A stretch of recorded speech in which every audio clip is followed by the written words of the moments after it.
Have you ever felt like you're on the verge of remembering something huge? Something that's just beyond the corner of your eye? Well, today, my friends, we're going to look right at it. Welcome back to the show.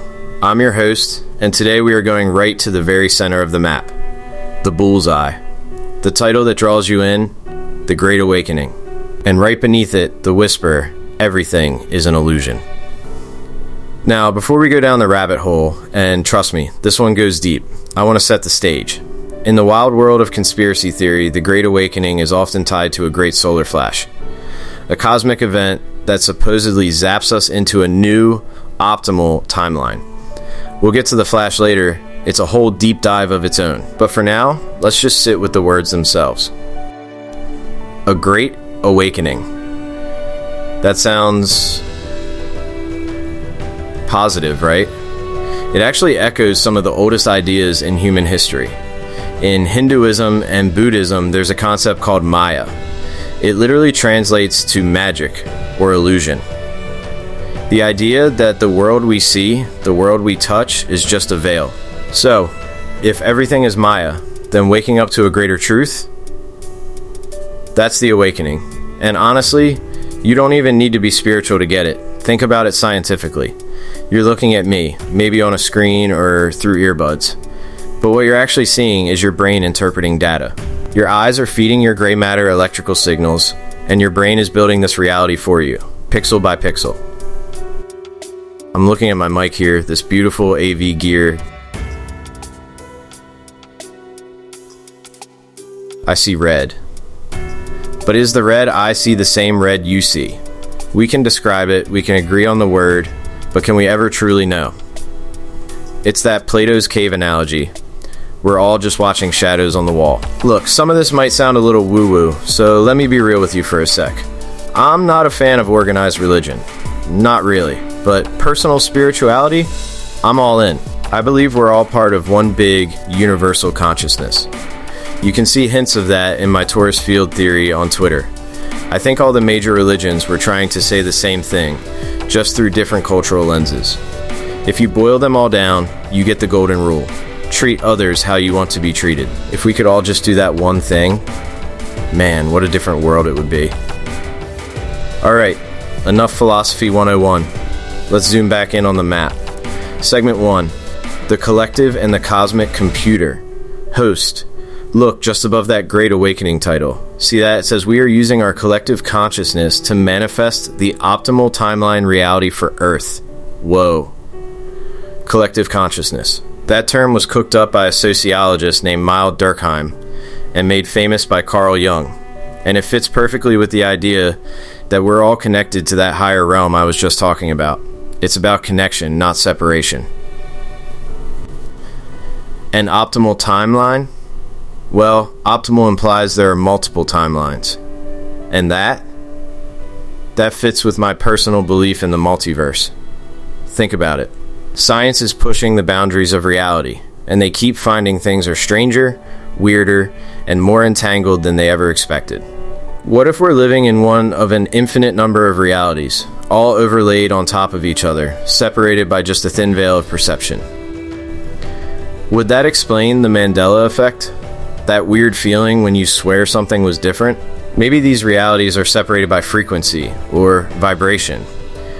Maybe we can tap into them through meditation or psychedelics or remote viewing. For me, it all starts to blend together.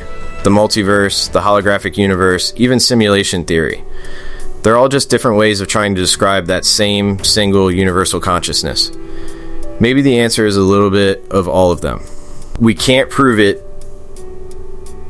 Not yet, but maybe one day, when we get a better grip on the quantum world, we'll have our answer.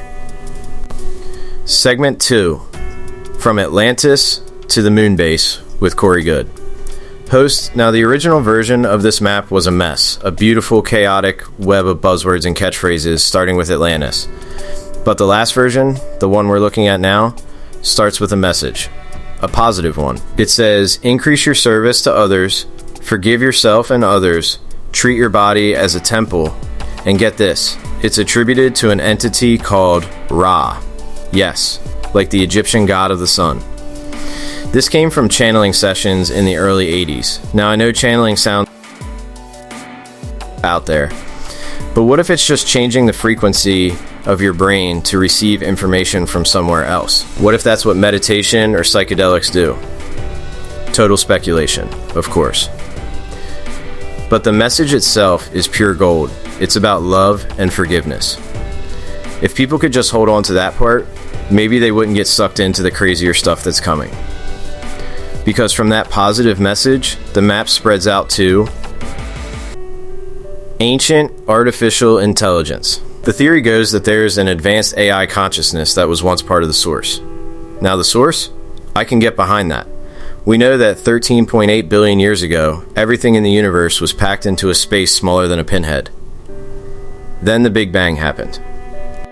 We also know about quantum entanglement, or as Einstein called it, spooky action at a distance. So, if we're all quantumly entangled with that original source, is it such a leap to think that an AI existing at any point in time is also part of that now? Joe Rogan has this great hypothesis, originally from Marshall McLuhan, that humans are just the sex organs for artificial intelligence. We're creating it, birthing it into existence, even if it makes us obsolete in the process. But the map takes this idea and runs with it, right into the lair of a guy named Corey Goode. If you start digging, you end up on a show called Cosmic Disclosure with David Wilcock. And let me tell you, it gets weird. We're talking 17 seasons of this show. 17. Corey Goode claims he was identified as a psychic kid, trained in secret, and then whisked away through a Stargate to a base on the dark side of the moon. It's called the Lunar Operation Command. From there, he was taken on a Stingray-shaped ship to work in various secret space programs for 2 decades. He talks about 5 different factions vying for control, reptilian aliens, and these beings called the Blue Avians, a human bird species that look like the Egyptian god Horus. And they're all here to help us transition to a higher dimension. Now look. Deep underground military bases, or DMBs, are real. Cheyenne Mountain is a real place. The government keeps secrets. That's a seed of truth. But the idea that this average Joe with no verifiable past was a psychic super soldier on the moon, you have to admit, it stretches the boundaries of credibility. It's a great story. It's a blockbuster movie pitch. But is it true? This is the genius of these maps. They plant a seed of truth, the government hides things, and then they water it with pure science fiction until it grows into a giant, impossible tree. Segment 3, The Flash, the Nanites, and the Final Frontier. And from that tree, we get the final pieces of this puzzle.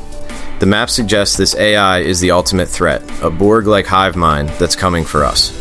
And the only thing that can stop it? The Great Solar Flash. A massive cosmic imp that's going to wipe out all the evil nanite AI infesting the solar system. Solar flares are real. One in the 1800s actually set telegraph wires on fire. If one that size hit us today, it would fry every piece of electronics on the planet. So, the science is there. The idea that it could wipe out a theoretical AI?